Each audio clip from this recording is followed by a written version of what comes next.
So you know how I said in the previous entry how I needed to figure out what anime to watch next?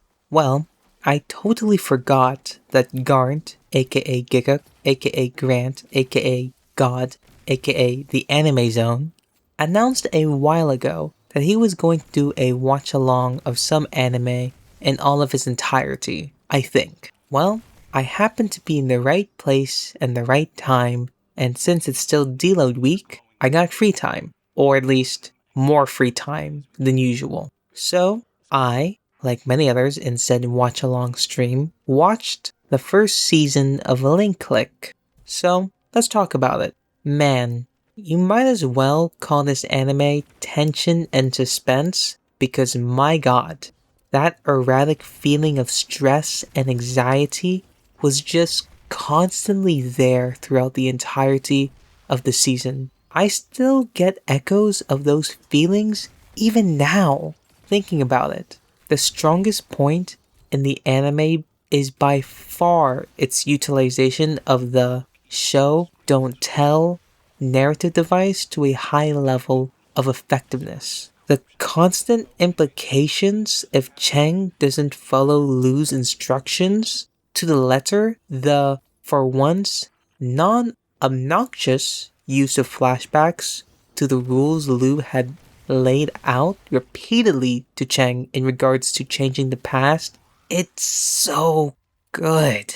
Speaking of the duo, the dynamic between the two is typical, yet somehow refreshing. Cheng is friendly, outgoing, and approachable, whilst Lu is standoffish, aloof, and reserved. But ultimately, from what I have seen, both seem to have the desire to help people. But oh my god, at times, both of them frustrated me at times so goddamn much. Cheng has got to be a Hall of Fame fumbler.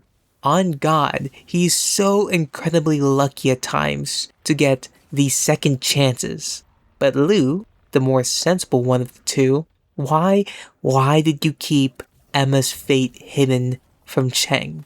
If something that significant occurred as a potential result of the duo's actions, Lu, he should have ripped the band-aid off. Keeping secrets of that significance never ends well, but I suppose the writer did that intentionally, character flaws and all that, Lu wanting to protect Cheng's feelings and all that. Still disagree with the course of action he took personally. Anyways, favorite episode this season was probably the finale, the 11th, probably the closest point where I could have started crying, but the twist at the end spiraled those feelings of sadness to utter shock.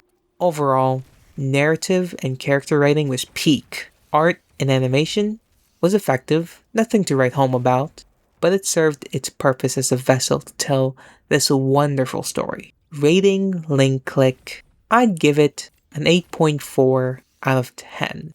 I thought stupid hard, ridiculously hard on this, deciding whether or not I enjoyed this more than the first season of Donghua, and through further thinking, kinda realized I enjoyed this more than the second seasons of JJK and Donghua, respectively. The character writing was so good in this show, and the pacing was great, and the music, utter bangers. But the only reason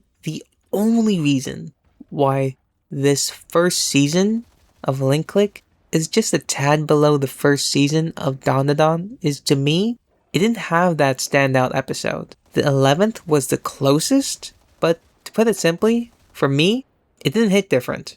Maybe if it wasn't a watch-along and I was watching it totally on my own, I would cry, maybe, but I held myself together a lot better than I thought I would, especially considering the subject matter in the 11th. But in the end of the 11th, the twist cemented that the feelings of sadness and sorrow and despair were drowned and replaced with feelings with shock, curiosity, and disbelief.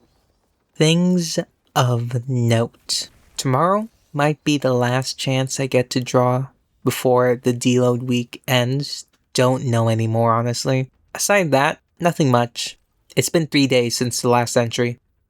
Anyways, I'm gonna figure out dinner, because Garnt is continuing the watch along of Link Click, this time to the second season, obviously. It's starting in like 15 to 20 minutes. Gotta go. Matane. This journal entry was written on July 17th, 5 p.m.